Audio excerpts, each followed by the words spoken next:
with viewers. Hopefully we'll have quite a few live, and if not, we will. It'll be on our website afterwards. Cool. So if anyone's here, we're just testing this out, and we'll get started at 12 o'clock. And there used to be, so there should be a chat that this should come up for everyone else, but I think because they've moved it over to YouTube, you know, the other page that I showed you, Right. that this isn't there anymore, and you have to have that page open. But as I told you, I've found that if you have both pages open, you actually can't record. Right. So it seems like a real problem. Right. So I'll just have people email. And so if we want to do group participation stuff, then people would chat, would like chime in using the chat application? Or in the past, that's what it has been, but Okay. that's because people would get a link to the Google Hangout. But now the actual video is on our YouTube. Right. And that's where, because they changed that a few months ago. But, and remember I showed you the other page, the participation link that I sent you Right. is in YouTube. It's not in Google Hangout. I see. And so when you're watching it, you actually don't have access to this group chat anymore. Right. You're in YouTube. Okay. And so you could put comments in YouTube, but we can't be, as far as I know so far, in YouTube because that messes up this recording. Right. If I open up YouTube over here. You could try and then just make sure that that's on silent. You're gonna see what happens. If you just go to the link I sent you.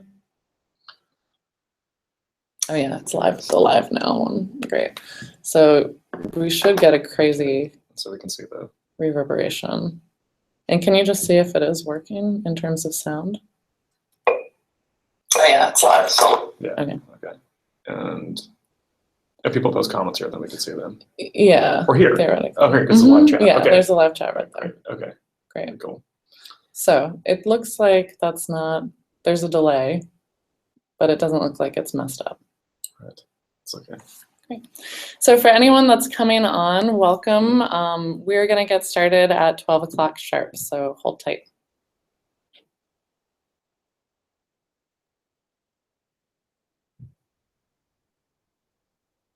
It's a pretty big delay. Yeah. It's okay. I guess that's good. Or we can talk here and then look at ourselves over Yeah. there. So is there anything else that you want to make sure that we talk about and have time for in terms of kind of the No, I think I presentation? left the presentation pretty full, so I just Yeah. want to make sure that there's enough time to, and my responsibility to make sure there's enough time that people can ask questions and talk about the things that they're interested in. Great. Yeah. And now that we hopefully have live chat, that'll work. Waiting is always the hardest part.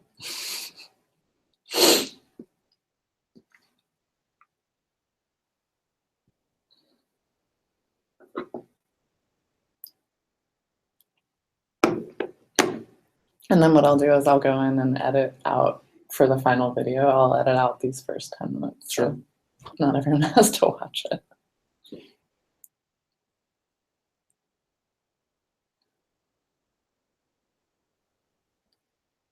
So for everyone who is joining, we will get started at 12 o'clock sharp. So we have a few more minutes, hold tight.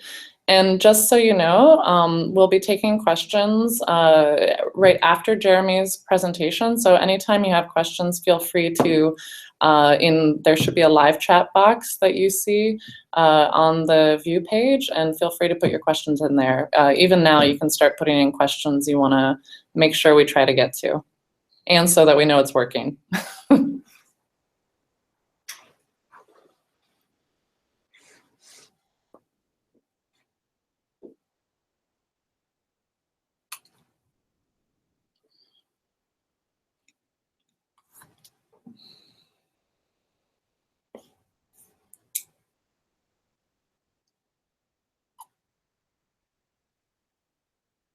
Are you guys involved with the climate march? We're doing some stuff around that, yeah. Yeah, I'll be heading down. Well, the scientist march is also the week before, so they're going down for that. Going down for the climate march, I think, yeah. Yeah, I was on the organizing call this week, and Right. I don't know if you know too. No, but do you know Paige? Paige from People's Club or from different? Paige Knappenberger, she works for us, but she has been on those calls as well, allegedly. So a lot of people are on the calls. Right.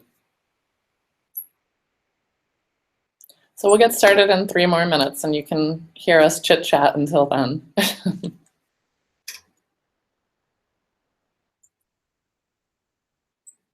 How do you know Courtney?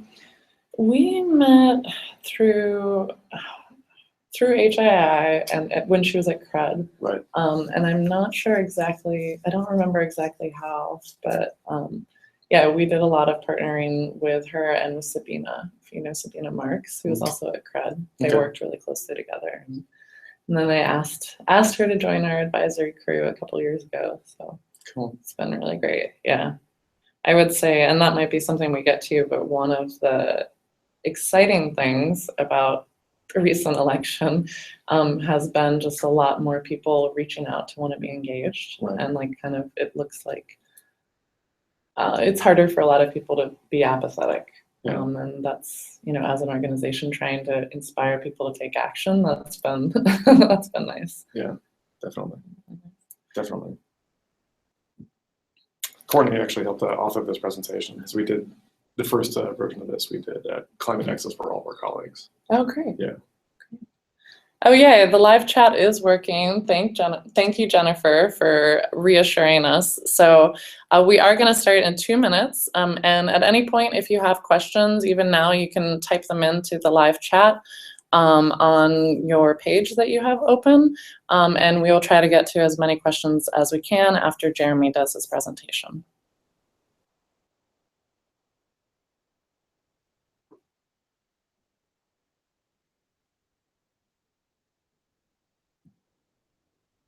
It's so weird to watch the delay. That's really funny. So I think once we do a little chatting, I'll just kind of like scooch it over to you, and then we can come back for the conversation. Sounds after. good. Sounds good. 1 more minute, guys. Very exciting.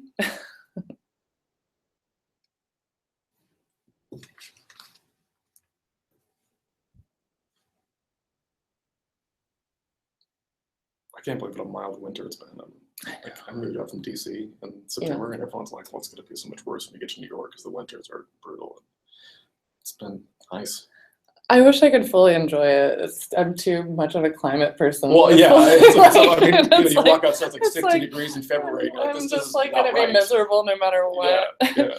All right, it is 12. Let's get started. Yeah. Speaking of warm winters and being miserable. My name's Tara DePort, and I'm the founder and executive director of the Human Impacts Institute. And I'm very excited to be here with Jeremy Deaton, who is the content producer here at Climate Nexus. And we're actually at their offices today in New York.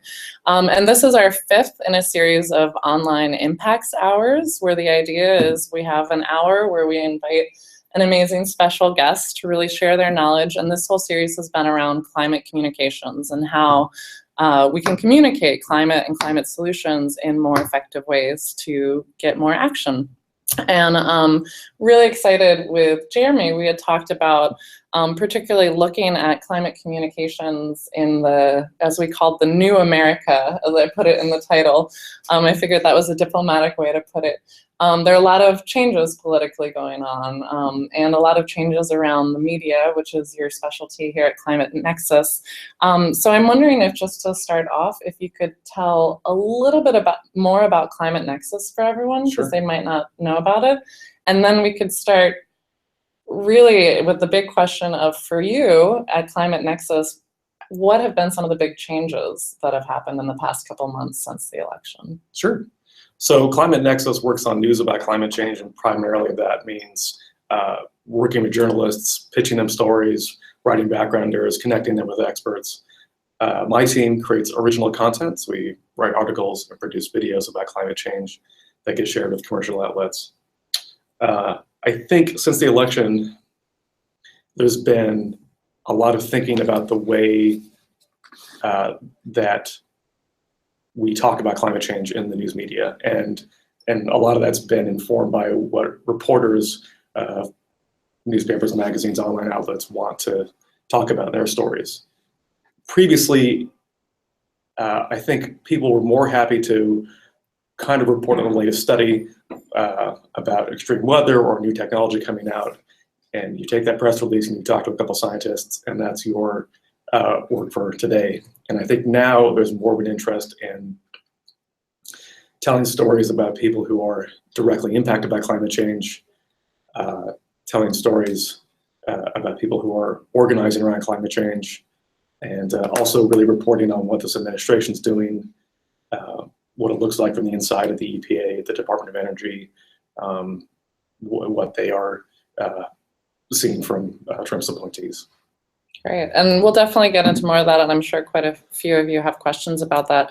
Just to remind those who have just joined, at any point, please feel free to chat in your questions, and we'll try to get as many as possible after Jeremy's presentation. And just before we get to your presentation, Jeremy, I'm wondering if you could tell us a little bit more about your background and what led you here, like to this position and working on climate in the media. Yeah, so I studied music in college and was a musician for several years. And during that time, I had a lot of free time on buses and planes and whatnot to read. And I spent a lot of time reading and thinking about climate change and other issues that are important in the political space. And at a certain point, I got tired of living out of a suitcase and having that lifestyle, and decided I wanted to go to grad school and study something that was going to be meaningful to me. And so went to George Washington and got my master's in communications. And while there, I started focusing a lot on climate change because it was something that was important to me. And the more I read about it and the more time I spent thinking about it, the more and more I wanted to do on it. And so when I finally finished grad school, I found a job doing this all the time. It's been great. Great. Yeah. So now I think all of you are ready to jump in. So we're going to have about a 20-minute presentation from Jeremy about really climate communications and giving different examples for us. And like I said, please feel free to chat in your questions throughout. Take it away. Okay. So So we're going to go here do for screen screen share, share. Applications. Okay. There we go. And then you can go full in the corner. Where's the play button? Is that it? You probably want to go full screen presentation. This is it. Okay. And then we're good. Okay, great. So I'm going to start off with a summary of what Americans think about climate change, how climate change is presented in the news, and some of the research on persuasion, how to get people to care more about climate change. So a lot of this may be familiar to you guys who have been going to these presentations, but I'll try to be quick. Study after study after study finds that around 4 in 6 Americans believe climate change is happening, about 2/3. But persistently, it's only about half or slightly more than half of Americans recognize that humans are the cause. Now, that is in stark contrast to the scientific consensus. We know that 97% of climate scientists understand that humans are causing climate change. But that fact is lost on a lot of Americans. Only 1 in 10 Americans understands that more than 90% of climate scientists believe humans are causing climate change. I think the full screen isn't working for everyone, so let's maybe escape out of full screen. Okay. And see if that works again. Can someone comment for us to see if the full screen presentation is working for you? We will have the slideshow available online. We'll post it. Yeah, you should have been seeing the PowerPoint. So we're going to make it smaller now because it seems to not do full screen. So you can maybe just, make it a little bit bigger. Okay. Sorry about that, guys. Okay. Okay, so understanding the scientific consensus around climate change is really important because people who believe that scientists disagree about climate change are less likely to support climate action. And we see in a few studies that communicating the consensus is a really important prerequisite to getting people to get on board with climate action. Yeah, there we go. Now, around 6 in 10 Americans say they are at least somewhat worried about global warming, but only 1 in 10 Americans say they are very worried. So it kind of ranks in that list of concerns, that middling list of concerns, but it's not something that people typically think about as being one of their top concerns, like terrorism or the economy or the kinds of things that come up typically in public opinion surveys. Now, there's been some research recently on how people form their views on climate change and what has the biggest impact. It seems that people take a lot of cues from elites, like politicians, business leaders, and a lot of their understanding of climate change comes from the news. The quality of news coverage, but more than that, the volume of news coverage. And that's kind of problematic for us because despite climate change being this huge issue, it's really difficult to cover. It's a great quote from Mark Brain, who's a former BBC correspondent. He said, "Journalism needs events. We need clear causes, agents, and forces to be visibly responsible. We need a narrative of baddies and goodies, and where the climate is concerned, things are slow-moving, complex, and what's more, we ourselves are the baddies." And that's not something listeners and viewers want to be told. So it makes it difficult to cover climate change, and when there is not a lot of volume of coverage, people are less likely to see it as a top concern. So in 2014, we see really slim coverage of climate change in evening and Sunday news shows. In 2015, climate change saw less coverage on ABC than Deflategate, the Tom Brady deflated football faux scandal. And we have one question that I think is relevant to bring up now. For a couple slides back, there were some of the questions that were asking about global warming, and some were asking about perceptions on climate change. Sure. And do you know why those were different?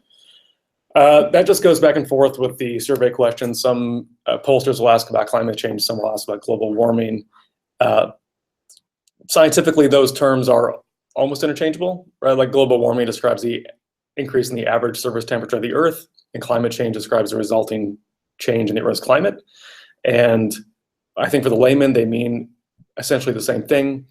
We find in a few studies that conservatives are a little more responsive to the term climate change. For liberals, it doesn't seem to make a difference. But pollsters will ask about one, either, or both. So we see really slim coverage of climate change in the news, and correspondingly, people are not likely to rank climate change as a top concern. We look at a survey of what Americans cared about in 2014. Climate change ranks near a bottom of a list of possible issues. And it ranks below issues such as the availability and affordability of energy. It ranks below the economy. It ranks below the quality of the environment. And so that makes it difficult to talk about. And bringing it more recently, we ask what Americans vote on.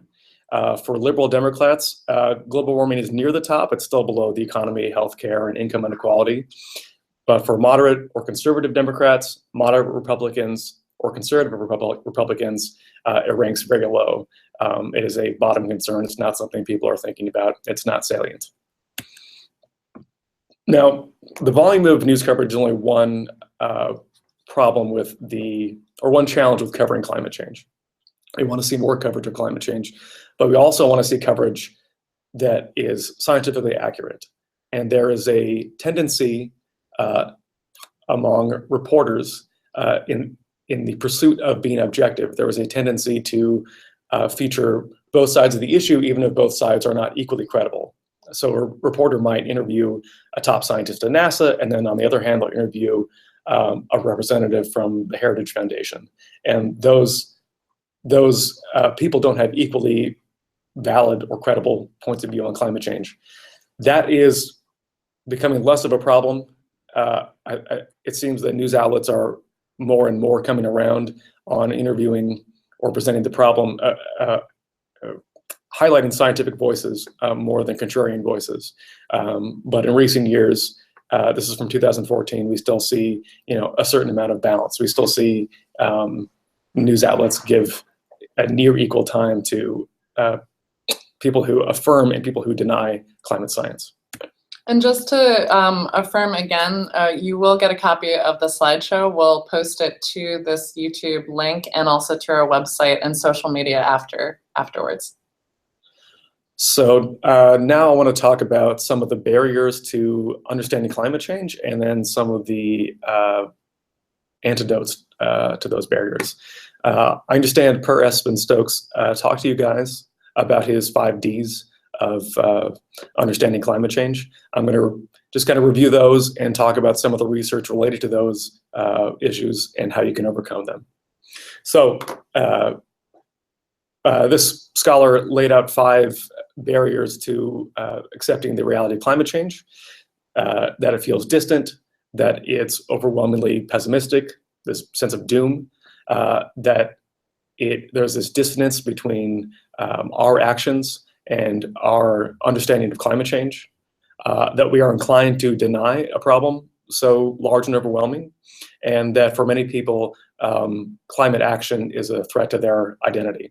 So we'll start with distance. We respond to threats that have 4 key triggers. We respond to threats that are personal, that come from other people. We respond to threats that are abrupt, they happen suddenly. We respond to threats that are immoral. We see them as indecent or disgusting, and we respond to threats that are happening right now. So a threat like terrorism, which people rank very high on their list of concerns in surveys, meets all these requirements. It's personal, it's from a human, it happens suddenly, we fear it happening right now, and we see it described as being immoral. Climate change, on the other hand, meets none of these requirements. Climate change is not personal, it unfolds slowly, it is not moral or indecent in the way that we might describe a crime, and it is not, I mean, it's happening now, but it's not happening now in a way that most people recognize. When you ask Americans how to describe climate change, they largely see it as a distant threat that will affect people far off in the future. Only 3 in 10 Americans believe they are being harmed by climate change right now. And just as a matter of our own cognitive weaknesses, we tend to be more concerned with our present pain than our future agony. So the way to overcome this sense of distance is to, and I just need to see my notes here.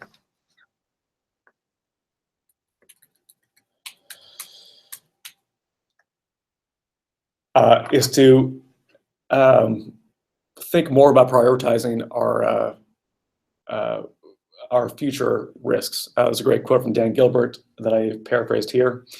The brain is a beautifully engineered get out of the way machine that constantly scans the environment for things out of whose way it should get right now.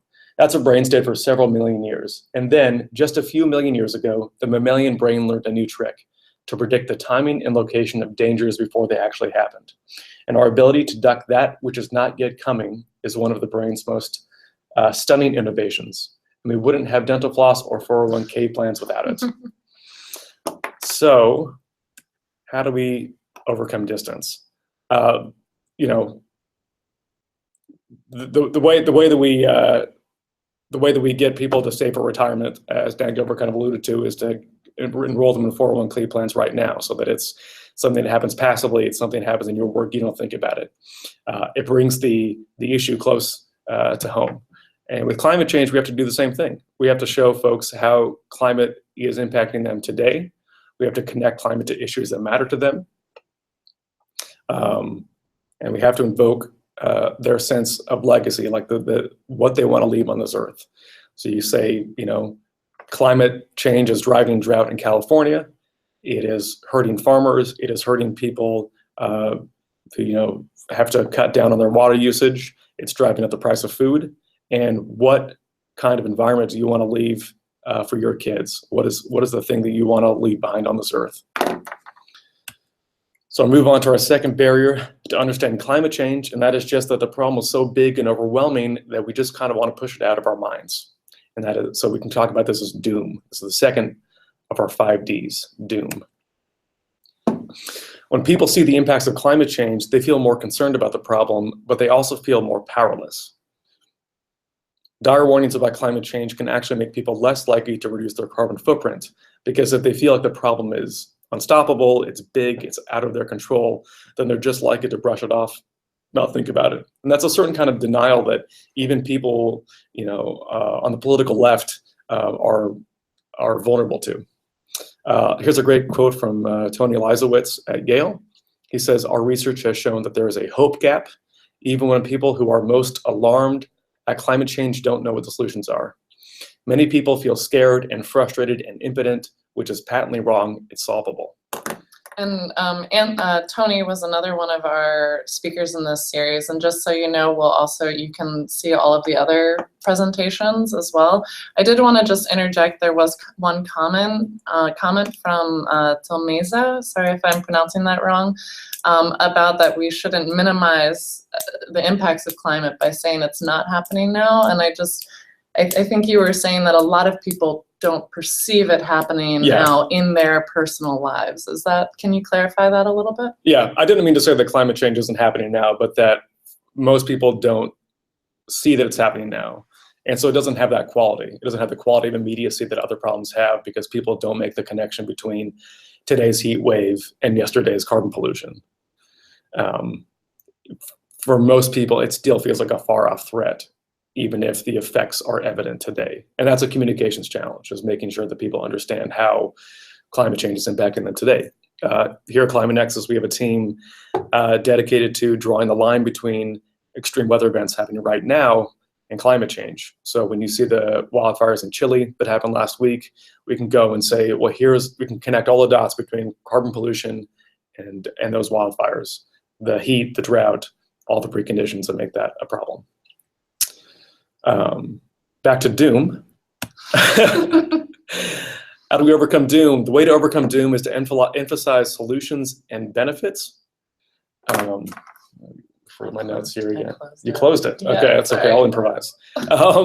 We want to be aware of the overuse of emotional appeals. Don't want to make people feel guilty. We want to emphasize that the solution to climate change is attractive and exciting and something that they will immediately benefit from. You put a solar panel on your roof today, you'll be saving money on your power bill over the long term. You sign up for clean energy, hydro, wind, solar, you're going to see clean air for your kids. There are immediate benefits to tackling this problem. I like this problem here with the 401k because this is a reference to this cartoon here. This is a reference to what sociologists call the finite pool of worry, that there's only so many things we can worry about. So we tend to prioritize things that are personal and immediate, personal or immediate, like your retirement, over big problems like climate change. Thank you.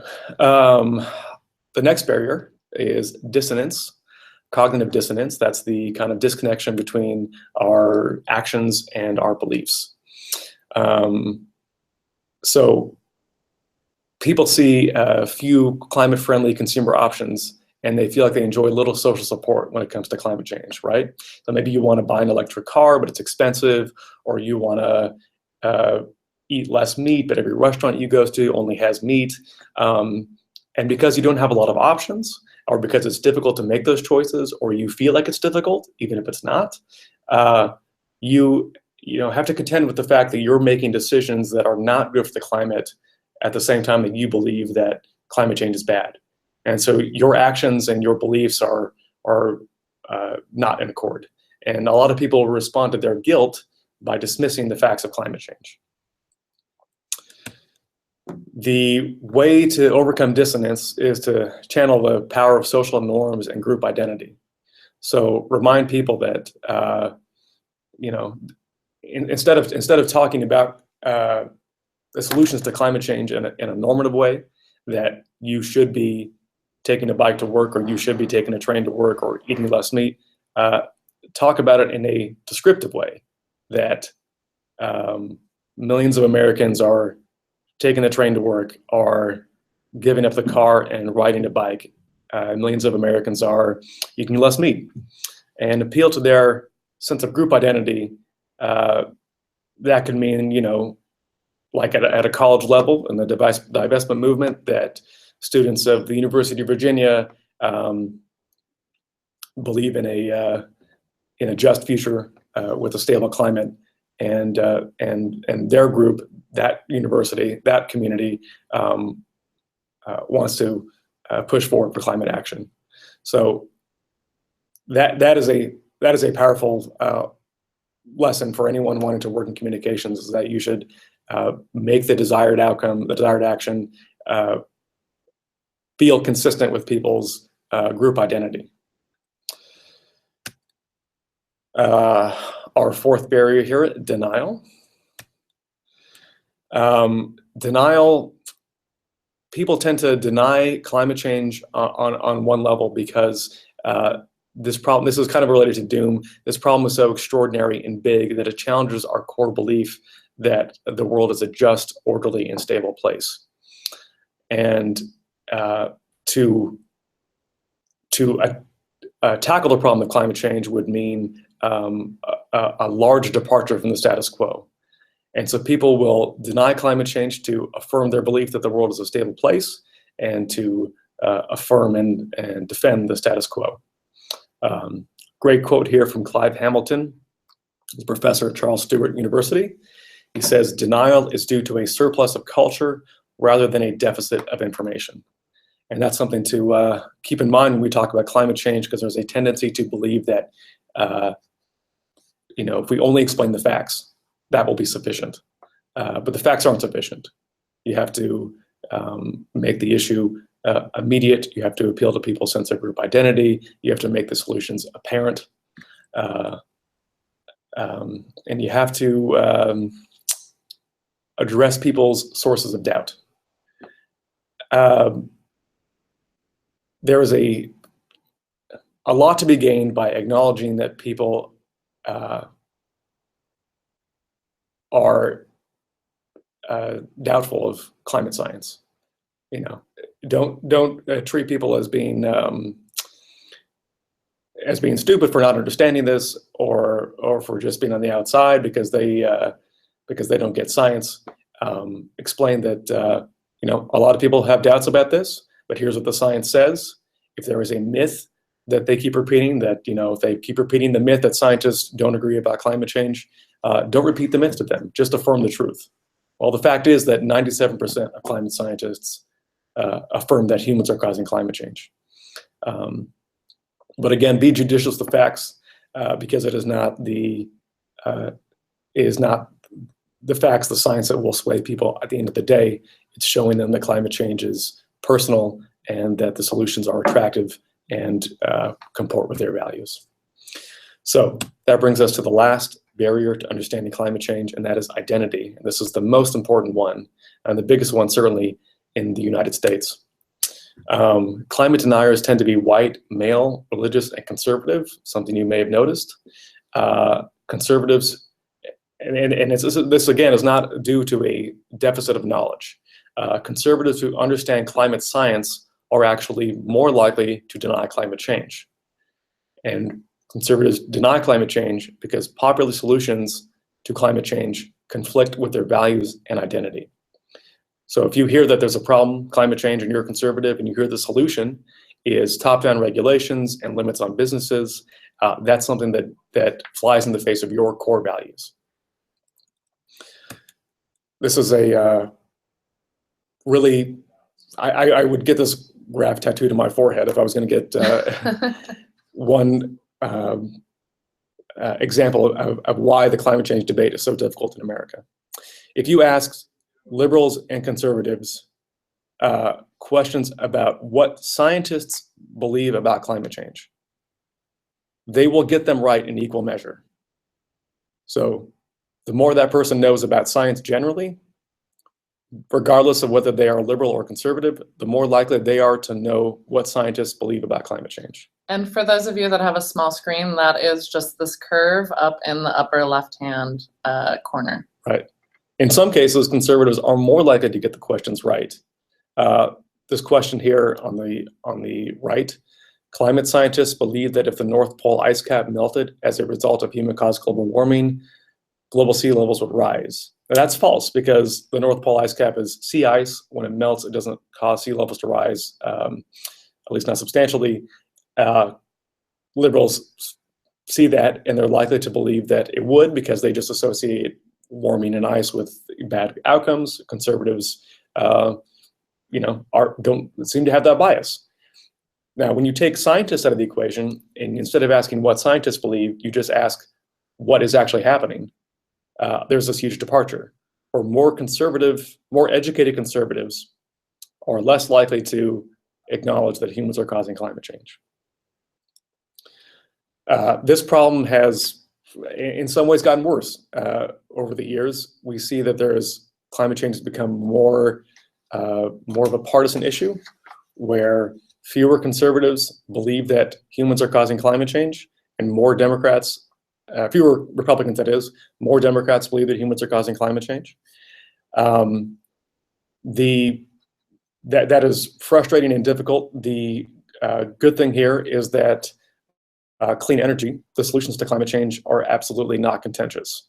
So while Americans disagree about coal mining and offshore drilling and fracking, more or less along party lines, everyone, conservatives and liberals alike, are in favor of more solar panels and more wind turbines. And along these lines, Jennifer was interested in hearing a little bit more about this idea of solutions conflicting with core values. Do you Sure. have a few other examples that you could give us on that? Yeah, I think that primarily it's this free market ideology that conservatives see as, it's that free market ideology that when you see a lot of the measures that government takes to tackle climate change, they see them as being in conflict with that ideology. So if the EPA passes a regulation that says businesses cannot do this, to a conservative, that might seem not just inhibiting, but immoral. It challenges their core view of how the world should work, that people should be free to pursue their own self-interest, and that is moral. So when liberals look at climate policy, when Obama's climate policies, a lot of them were top-down regulations, limits on power plants, investments in research.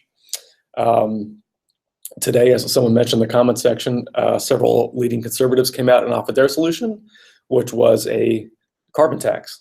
And for conservatives who do want to tackle climate change, this is seen as an amenable solution, because it's a correction to the market. It's not a top-down limitation. I think for a lot of conservatives too, they are amenable to solutions like more nuclear power, geoengineering, which that's kind of a fraught concept, but could mean something as benign as removing carbon dioxide from the atmosphere. Those are the kinds of things that a lot of people on the right can get behind.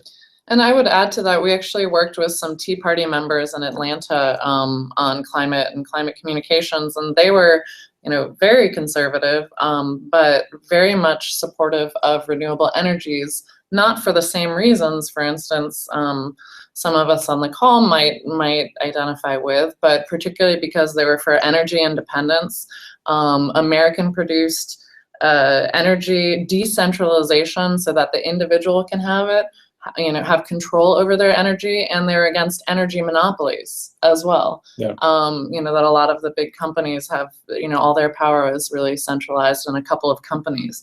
So I thought that was a very good example of how, there are two groups, political groups that were supporting the same solution, but for very different reasons. Yeah, absolutely. Yeah, I think there's a lot of common ground to be had with I'd say idea like energy independence, and people wanting to generate their own power. So overcoming identity issues, you want to appeal to folks' identity as conservatives. Affirm that clean energy, tackling climate change is patriotic. That clean energy is an exemplar of American innovation, and then appeal to social norms. Remind them that. That lots of folks are doing it, that lots of conservatives are doing it, point out all the conservative leaders, military generals, business leaders that are getting in on climate action and buying into clean energy. And a lot of it, just think about the language that you use. Conservatives are motivated in large part by preventing contamination. That's a word that rings to people, and preserving the purity of the environment or the air. Conservatives are also oriented more towards the past and returning to the past. So one way to talk about climate change is not maybe not preventing a future catastrophe, but returning to an environment that was healthier and more idyllic. Jeremy, I'd love to add in here, because we are talking a lot in some ways on these examples to appealing to a conservative audience, but can you give us some examples as well about activating the base? So how do we get people that do believe, do care, but maybe aren't doing as much as they could to engage more? I think that the central challenge here for a lot of progressives is a sense of efficacy. And someone actually submitted a question about this before the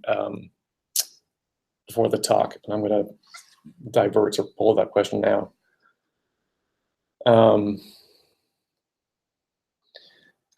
They asked, are there constructive types of stories or calls to action that will attract more mainstream media attention to climate change? And I think that there are two types of stories that come to mind. One is a story of political action that is effective.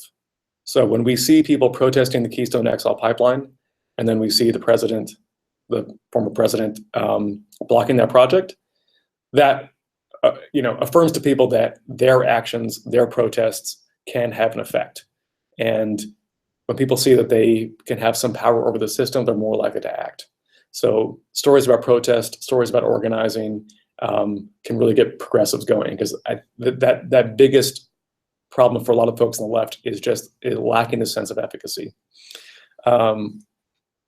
Similarly, stories about technologies, the growth of clean energy, I think, can affirm to people that the solution is at arm's reach, and we just need to work a little bit to get there. Talking about how solar and wind are becoming cheaper every day, talking about how there are more Americans working in solar than are working in natural gas or coal. There are twice as many Americans working in solar as are working in coal today, according to a new report from the Solar Foundation. Talking about how easy it is to get an electric car or get solar panels on your roof, and what that means. Those stories that empower people, I think, are particularly important for the folks on the left to know that they can make a difference and know that the solution is within grasp. And then just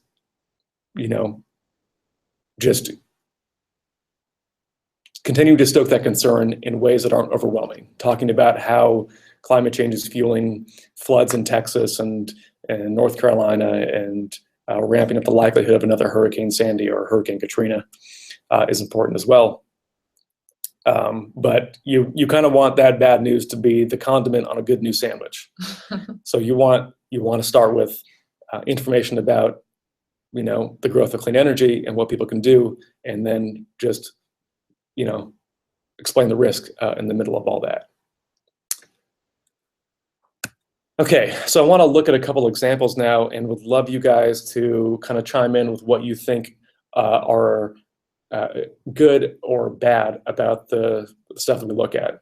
So we're going to look at two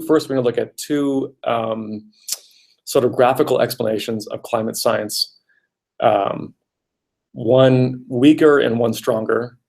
And I want you guys to kind of chime in and tell me what you think is good and what you think is bad about this example. Oh, we can come back to this later. Okay.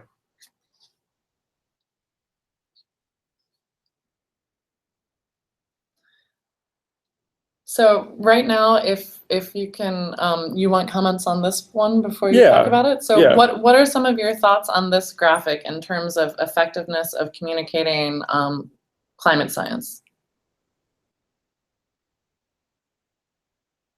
So, and for anyone who joined while we're talking, please feel free to put in your comments and questions in the live chat.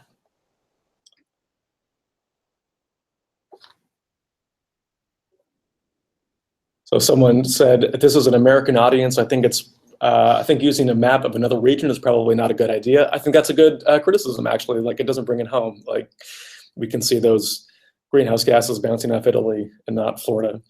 That's a good criticism. It looks like the water cycle, someone said, and there's no humans in it, and it's busy. Yeah, too much going on, too much technical information. I think that's my biggest complaint with this, is that it's just very wordy, it's very technical. I think with the climate science, you want people to feel some ownership over the science. You want them to feel like they can explain it to their kids, even if they have no background whatsoever in chemistry or physics or anything like that. So let's move on to the next example. I think this is an improved version of the same thing, but I'd love to hear your thoughts on this graphic.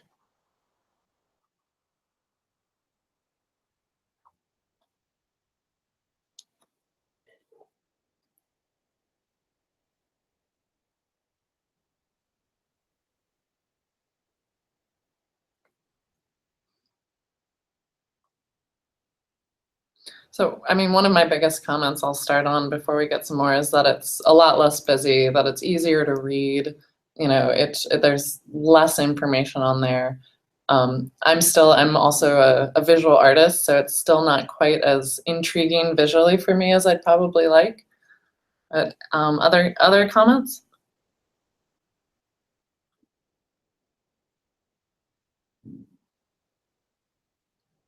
Yeah, this doesn't explain the dangers of climate change.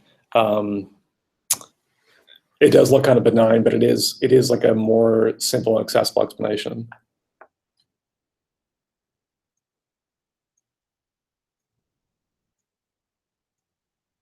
Right, and it's hard to see visualize the greenhouse gases, or visualize the chemicals that are retaining heat.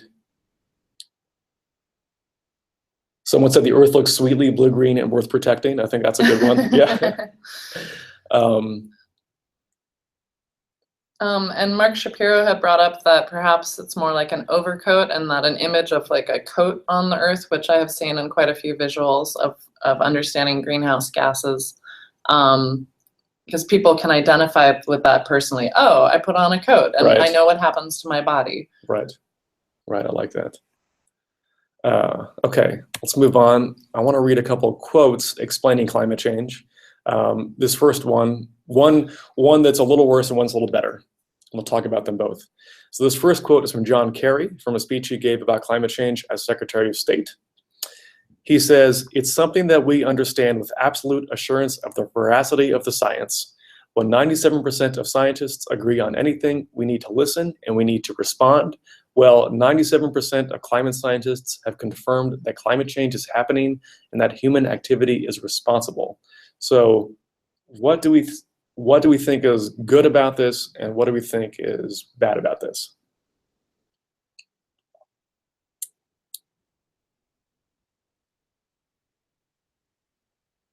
Well, while we're waiting for others, because there's a little delay, I would say this has that very should feeling to it, of like, we got to do exactly what you said not to do. Right. It's normative and not descriptive. Exactly. Yeah, yeah.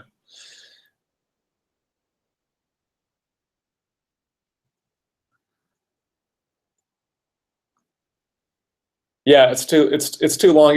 This is very John Kerry-esque. That first sentence especially, about we need to understand with absolute assurance of the veracity of the science, is something that no human person would say in their actual life.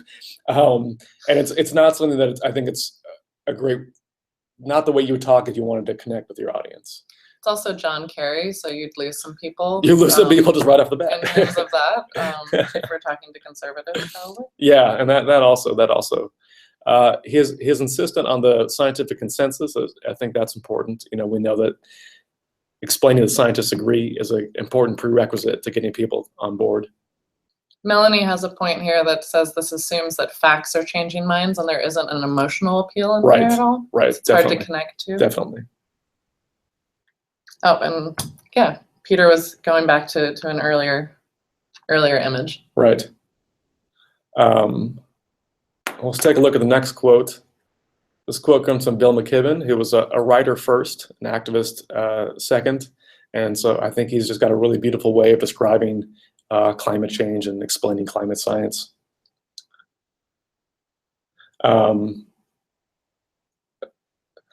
He says, the atmosphere is about 5% warmer than it was 40 years ago, a staggering shift that more than anything else signals that we've left behind the Holocene, the 10,000-year period of benign climate that underwrote the rise of human civilization.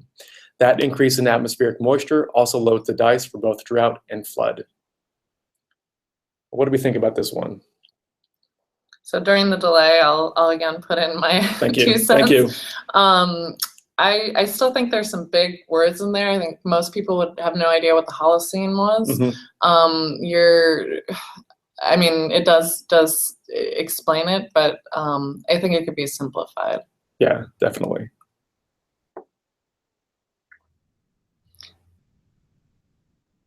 Also long, but a better story. Yeah, I think he tells a story. It's like there's a beginning and a middle and an end. It's like you have a sense of the sweeping arc of history. And I really like this language that the benign climate underwrote the rise of human civilization. That's a great way to describe that, because I think it's a great way to explain why a stable climate is important to, society. For me, another one I'll bring up is that I think it's hard a lot of times with talking about climate. Well, people will hear, oh, we're trying to keep things down 2 degrees, or there's been, and this again says a 5% warmer over 40 years. 5% over 40 years, that doesn't sound that bad if you don't know about climate science and the impacts that has. So it's not relatable with those numbers. Too many. Yeah, definitely. I mean, numbers are tough because they're abstractions, and unless you provide them with some kind of context or your audience has some kind of expertise, then they can be lost on the folks you're trying to reach. And I just want to do a time check because we have about 15 more minutes, and I want to make sure we get to a lot of questions and open conversation, even though we're doing that throughout. So sure. Just we'll do 2 more examples, and then we'll skip the next couple, and then we'll go to questions. So this is an advertisement from a German green group, and the text says, "Help Mother Nature fight back." And the picture is a bunch of penguins armed with like rifles and bullets and whatnot. So what do we think about this one? I'm not going to speak first this time. I'm going to let you guys do it.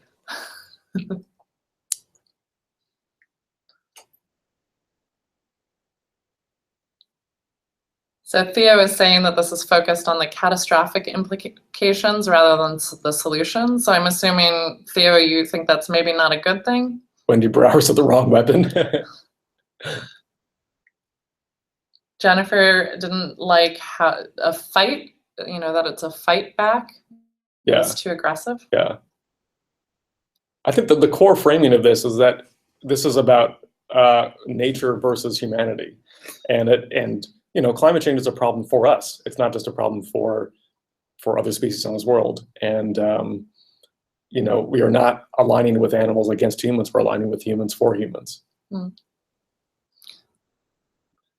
Yeah. What are we fighting against? Someone had commented about. So fighting back isn't really clear as what we're fighting. Yeah. Andrew said it plays to the eco-warrior base. That's true. Like, it's very alienating. I think if you're someone who's inclined to be an ardent environmentalist, this might resonate with you. But if you're not, then this is really off-putting.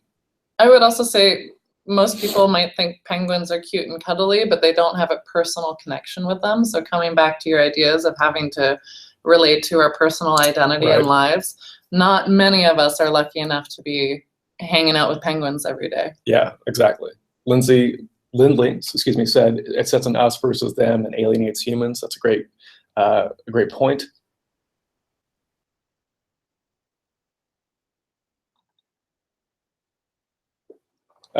Peter, I'm going to come back to your question about Reagan in a minute when we go to the question section. I got one more example here, visual communication. This is a picture of an island, and the island's kind of in the shape of a human face, and it says, "We are drowning." And this is from a Korean environmental group.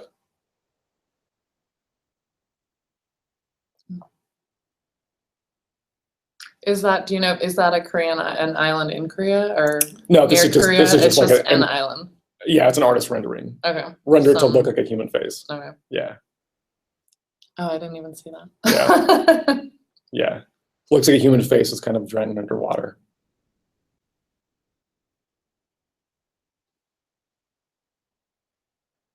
Yeah, someone else didn't see, Andrew didn't see the face until I pointed it out either. Right. So that's a weakness.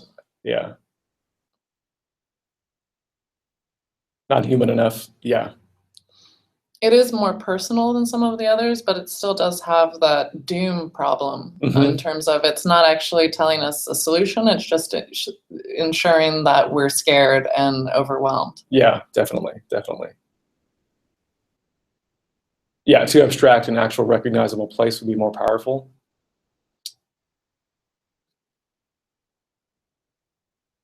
Great comment from 350.org. The Pacific climate warriors flip this. They say we are not drowning, we are fighting. It's too disempowering to say we are drowning. That's a great point. Yeah, it's distant. It would be better to focus on iconic places. Yeah, those are great comments. So I had a couple of videos here as well to show you guys. I think this is probably not the best format with the way we're live streaming this. We'll just skip those and we can go straight to questions. And so what we will do is we'll stop the screen sharing and you will see our faces again. And we have about 10 more minutes. We have some questions that were posed throughout. Sure. And I wanted to start with some of the earlier ones. We're seeing that for Americans, climate change or global warming, it really was ranking very low in terms of importance and also how they vote. And what are some of your ideas beyond the circles that we just looked at of why that is? I think it just touches on everything we talked about. Climate change, for example, in this presidential election didn't come up in any of the debates, any of the presidential debates, save arguably Ken Bone's question about energy.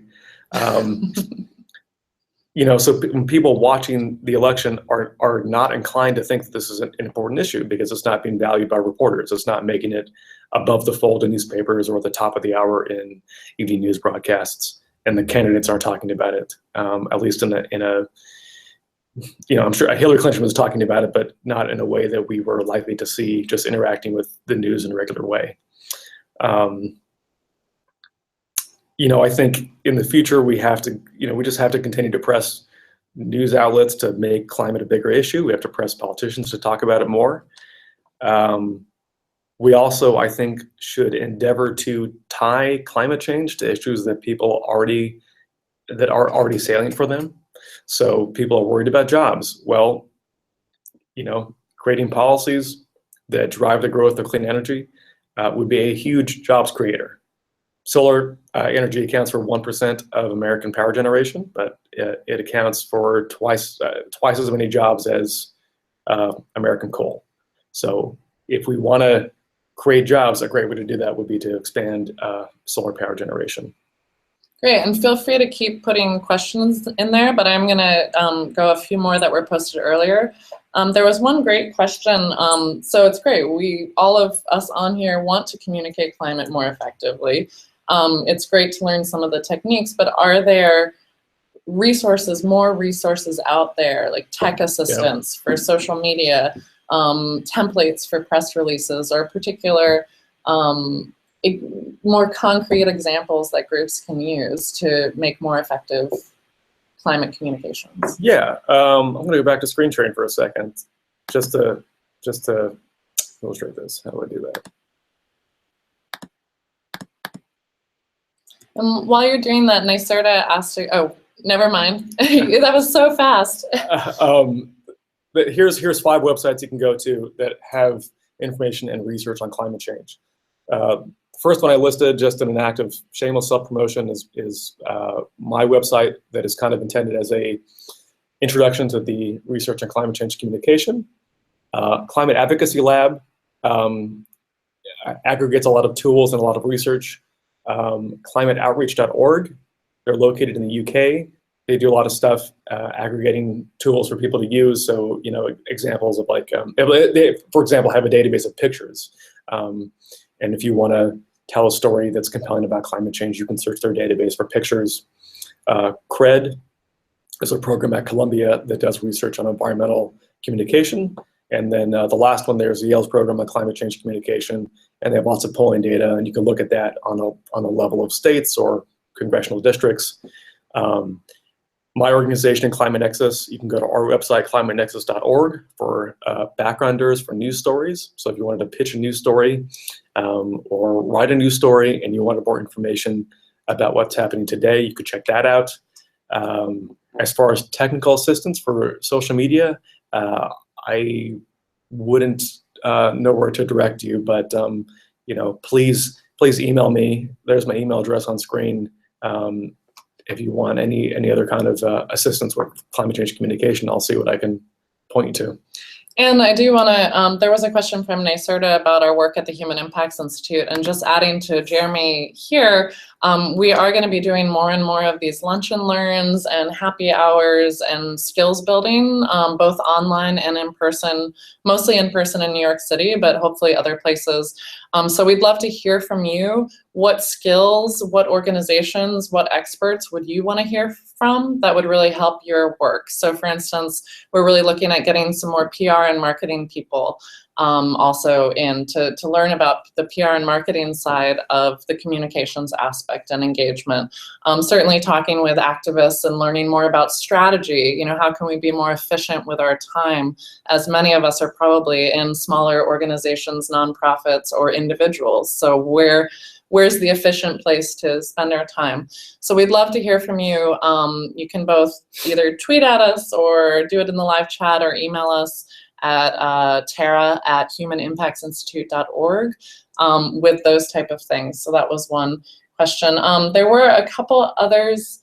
One that was a current question, Wendy had asked about, and this is something we were talking about, it's a beautiful 62 degrees day outside in February in New York, and it's hard to enjoy it if you know a lot about climate. So what could a campaign look like to distinguish, particularly when we're talking about weather, which gets all sticky and concerns climate scientists when we start talking about weather and climate interchangeably? I've got a page on my site dedicated to explaining the science, and I'd recommend you go check that out for a lot of information about how to communicate this. I think that, I heard a great story yesterday from an advisor to Bill Clinton who had written a speech for him on climate change, and it was around some catastrophic weather event that had happened in Clinton's presidency, a hurricane or something like that. And the scientist had laid out in very specific terms that, while we can't say that this hurricane was impacted or influenced by climate change, we expect to see more of these in the years ahead. And Bill Clinton, being the talented communicator that he is, read that paragraph, stopped, and instead of saying that out loud, he said, well, if you liked this hurricane, you're going to love the 21st century. And I think that's the way to talk about it, is to say that, this 62-degree day in February, this is not normal. This is the kind of thing that we expect to see with climate change. This shouldn't be a surprise. Although most New Yorkers would say, yeah, I'd love to see more. So that you might have to adapt it a little bit. I'm trying to enjoy the things about climate change that aren't awful, and the 62-degree days in February are okay, but you can use that to make a point that there's been a staggering difference, and that the climate today is not the one that your grandma knew. And so Peter has a question about, he's working at the local and state level in Connecticut to create more renewable energy. And he was saying that he talks very little about climate change, but mostly about saving money, efficiency, clean. Sometimes we talk about property value when it comes to those type of things, connecting it. Do you think that's a good approach? Yeah, I think that's a great approach. I mean, especially for folks who are not really connected to this issue, or folks that tend to be politically conservative, that's a great way to reach them. It's solution-oriented, it's personal, it's unobjectionable, I mean, I've got some family and friends back home who are very conservative, deeply evangelical, and they just bought solar panels from Tesla for their roof. And I think they own a hybrid as well. And so for them, it's all about just saving money on electricity and saving money on gas.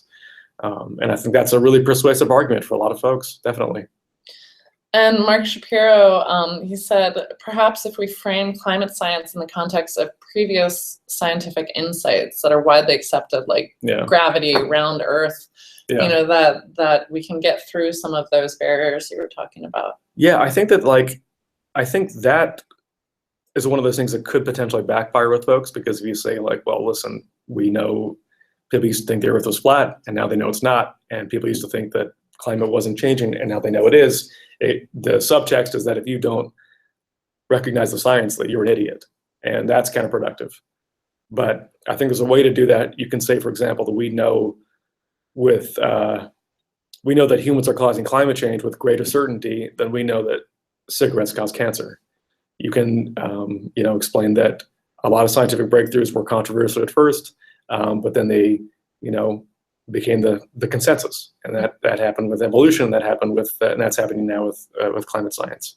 But as long as it's explanatory and not so much instructive. And I think Peter also asked a question earlier about what would Reagan say about conservation. Reagan had a great quote that it is conservative to conserve. And times have changed. Times have changed, yeah. Well, not necessarily, and I think that's what we're talking about. We only have a couple more minutes, but I think this might be a good one to try to end on. Can you say something about the relative merits of climate change versus global warming versus climate chaos versus carbon chaos, etc.? Yeah, I think that obsessing too much over the difference in terms is counterproductive, because it's not, the context in which we receive information, meaning like whether it comes to us from Bill O'Reilly or Rachel Maddow, or who our friends are, who our parents are, the people we talk to about this stuff, is more important than the specific words we use. When I write about climate change, I prefer climate change because it's something that it's specific, it's accurate. It seems to be more amenable to conservatives than global warming. But I'm not opposed to using global warming when in need of a synonym. And I do think that the less benign the term sounds and the more descriptive it is, the better. So when you talk about the carbon crisis or climate disruption, I think that has some merit. But obsessing too much over the distinction is, I think, mostly counterproductive. So I'm just trying to, I was trying to type in, it won't let me put in an email address, but we have 1 more minute, and I was just trying to type, again, if you want to let us know what future impacts hours you'd like to see, please email me at Tara, T-A-R-A, @humanimpactsinstitute.org, or you can contact us through our website. And I really want to thank you, Jeremy. This was really great, and thank you all for joining us. We will be posting your slides on this same link for the YouTube page, as well as on our social media and on our website, humanimpactsinstitute.org. And this was really great. Thank you so much. Thank you. Take care.